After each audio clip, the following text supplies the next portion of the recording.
යාළුවනි අපි හැමෝම කැමති සුවඳ හමන ලස්සන පරිසරයක ඉන්න. ප්‍රංශයේ පැරිස් නුවර වගේ ලෝකයේ මිල අධිකම සුවඳ විලවුන් හදන තැන්. එහෙමත් නැත්නම් රෝසමල් යායවල් පිරුණු නගර ගැන ඔයාලා අහලා ඇති. හැබැයි මේ සුන්දර ලෝකයෙන් එපිට මිනිස් නාසයකට දරා ගන්නම බැරි තරම්, හිතා ගන්නවත් බැරි තරම් දරුණු දුර්ගන්ධයක් හමන ස්ථානත් මේ ලෝකයේ තියෙනවා කියලා ඔයාලා දන්නවද? සමහර තැන්වලින් එන ගඳ නිසා මිනිස්සුන්ට සිහිය නැති වෙනවා. විද්‍යාඥයෝ පවා පරීක්ෂණ කරන්න යන්නේ විශේෂිත ආවරණ පැළඳගෙනයි. අද අපි මේ වීඩියෝවෙන් කතා කරන්නේ අඩු දුර්ගන්ධයක් තියෙන තැන්වලට සාපේක්ෂව ලෝකයේ වැඩි දුර්ගන්ධයක් තියෙන ස්ථාන දක්වා ස්ථාන 10ක් ගැනයි. එන්න අපි යමු වීඩියෝ එකට. අපේ ගමනේ 10 වෙනි ස්ථානය වෙන්නේ නවසීලන්තයේ රොටරුවා නගරයයි. මේ නගරයට ඇතුළු වෙද්දිම සංචාරකයන්ට දැනෙන්නේ නරක් වුණ බිත්තර ගඳක්. විද්‍යාඥයන් පවසන විදිහට මේකට හේතුව තමයි මේ ප්‍රදේශයේ තියෙන අධික භූගත ගිනි කඳු ක්‍රියාකාරකම්. මේ උණුදිය උල්පත් වලින් අතිවිශාල වශයෙන් හයිඩ්‍රජන් සල්ෆයිඩ් වායුව වායු ගෝලයට මුදා හැරෙනවා. පුදුමයට කරුණ කියන්නේ මේ දරුණු ගඳ මැද මේ නගරයේ මිනිසුන් සාමාන්‍ය විදිහට ජීවත් වෙනවා. වසර ගණනාවක් තිස්සේ ජීවත් වෙන නිසා ඔවුන්ගේ නාසයට මේ ගඳ පුරුදු වෙලා. හැබැයි අලුතෙන් යන සංචාරකයන්ට නම් මෙතන විනාඩි කිහිපයක් ඉදදී ඔළුව කැක්කුම හැදෙනවා. විද්‍යාඥයන් මේ වායුවේ බලපෑම ගැන තවමත් පරීක්ෂණ කරනවා. අපේ ලැයිස්තුවේ 9 වන ස්ථානය ගන්නේ ඉතාලියේ වෙනීසියයි. ලෝකයේ තියෙන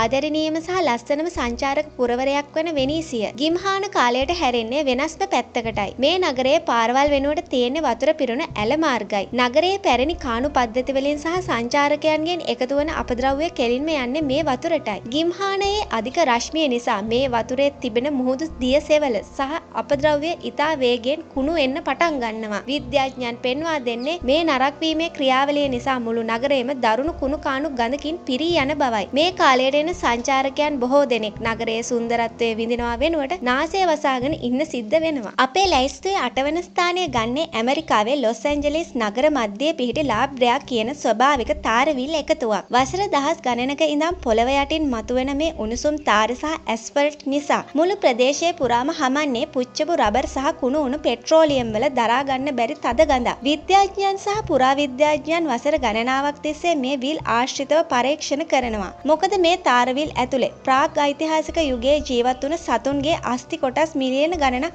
ආරක්ෂා වෙලා තියෙනවා. මේ ප්‍රදේශයේ මිනිසුන් ස්ථිරවම ජීවත් වෙන්නේ නැති වුණත් පරීක්ෂකයන් සහ සංචාරකයන් දිනපතාම මේ දරුණු රසායනික දුර්ගන්ධය මැද මෙහි ගැවසෙනවා. මීළඟට දකුණු අප්‍රිකාවේ සීල් දූපත අපේ ලැයිස්තුවේ 7 වෙනි ස්ථානය ගන්නවා. දකුණු අප්‍රිකාවේ කේප් ටවුන් වෙරළට ඔබ්බෙන් තියෙන මේ කුඩා දූපතේ කේප් ෆර් වර්ගයේ සීල් සතුන් 60,000කට වඩා ජීවත් වෙනවා. එකම තැනක මෙච්චර විශාල සතුන් ප්‍රමාණයක් ඉන්න නිසා සතුන්ගේ මල පහ මූත්‍රා සහ සතුන් කා දමන මාළුවන්ගේ ඉතුරු කොටස් එකතු වෙලා මුළු දූපතම වසාගෙන තිබෙනවා. සාගර විද්‍යාඥයන් පවසන්නේ මුහුදු සුළඟ සහ දැඩි සූර්ය රශ්මිය නිසා මේ අපද්‍රව්‍ය නිරන්තරයෙන් නරක් වෙමින් පවතින බවයි. මේන් නිකුත් වන පිලී ගඳ සහ අසූචි ගඳ කිලෝමීටර් ගණනාවක් ඈතන මුහුදේ ගමන් කරන බෝට්ටු වලට පවා දැනෙනවා. මේ දූපතේ මිනිසුන් ජීවත් වෙන්නේ නැහැ. හැබැයි සතුන් ගැන පරීක්ෂණ කරන අය වගේම සංචාරකයන් විශේෂ ආරක්ෂිත ආවරණ පැළඳගෙන මෙතනට පැමිණෙනවා. ලෝකයේ තියෙන දූෂිතම වගේම රසායන දුර්ගන්ධයෙන් පිරුණු නගරයක් තමයි අපේ ලැයිස්තුවේ 6 වෙනි ස්ථානය ගන්නේ. ඒ රුසියාවේ නොරිල්ස්ක් නගරයයි. මේ නගරයේ තියෙන දැවැන්තම ලෝහ උණු කරන කර්මාන්ත ශාලා නිසා වසරකට සල්ෆර් ඩයොක්සයිඩ් ටොන් මිලියන ගණනක් වාතයට මුදා හැරෙනවා. විද්‍යාඥයන් කරපු පරීක්ෂණ වලින් හෙළි වෙලා තියෙන්නේ මේ නගරයේ වාතය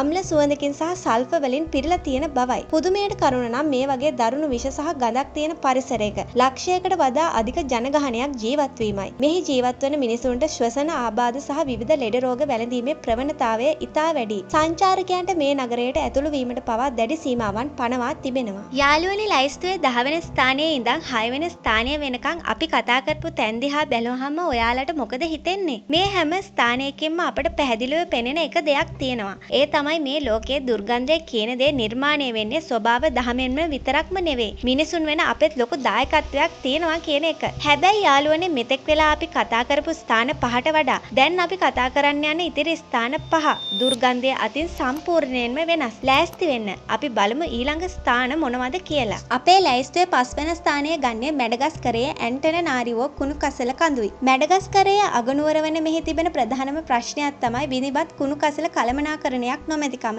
නගරයේ මැද තියෙන විල් සහ විවෘත කාණු පද්ධති සම්පූර්ණයෙන්ම වැසිකිලි අපද්‍රව්‍ය වලින් සහ දිරා යන කුණු වලින් පිරීලා තියෙනවා. පරිසර විද්‍යාඥයන් පවසන්නේ මෙහි ඇති නිවර්තන කලාපීය අධික උණුසුම නිසා මේ අපද්‍රව්‍ය ඉතා වේගයෙන් බැක්ටීරියා මගින් දිරාපත් වන බවයි. මෙහි ප්‍රතිඵලයක් විදිහට මුළු නගරයේම දරුණු ඇමෝනියා සහ හුදෙක්ව වැසිකිලි පිලි ගඳකින් පිරී පවතිනවා. මේ නගරයේ මිලියන 2කට අධික ජනතාවක් දිනපතා මේ අපායක් වැනි දුර්ගන්ධය විඳිමින් ජීවත් වෙනවා වගේම රැකියා සිදු කරනවා. මොරොක්කෝවේ ෆෙස් හම්පදම් කරන ස්ථානය අපේ ලැයිස්තුවේ 4 වෙනි ස්ථානය ගන්නවා. මොරොක්කෝවේ තියෙන මේ ස්ථානය ලෝක ප්‍රසිද්ධයි සාම්ප්‍රදායික ක්‍රමයට හම්පදම් කරන්න. හැබැයි මෙතන තියෙන 100 ගණනක් වන මැටි ටැංකි පුරවලා තියෙන්නේ මී හරක් මුත්‍රා පරවි අසූචි සහ හුණු මිශ්‍රණයකින්. සත්ව හම් මෘදු කරන්න මේවා පාවිච්චි කරන නිසා අවට පරිසරය පුරාම හමන්නේ සතුන්ගේ අමු මස් ගඳ සහ අසූචි මිශ්‍ර වුණ දරා ගන්න බැරි තද පිලිස්සුම් ගඳක්. මෙහි 100 ගණනක් කම්කරුවන් කිසිදු සෞඛ්‍ය ආරක්ෂිත ක්‍රමවේදයක් නොමැතිව මේ අපද්‍රව්‍ය ටැංකිවල බැස දිනපතා වැඩ කරනවා.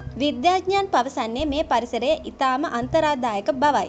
මෙතන බලන්න යන සංචාරකයන්ට මේ ගඳෙන් බේරෙන්න මිංචි කොළ මිටියක් නාසයට තියාගන්න ලබා දෙනවා. හොඳයි එහෙනම් අපේ ලයිස්තුවේ අවසාන ස්ථාන 3 කරා අපි ටිකෙන් ටික ලං වෙලා තියෙනවා. අපේ ලයිස්තුවේ 3 වෙනි ස්ථානය ගන්නේ මාලදිවයිනේ තිලාෆිෂි කියන කුණු දූපත.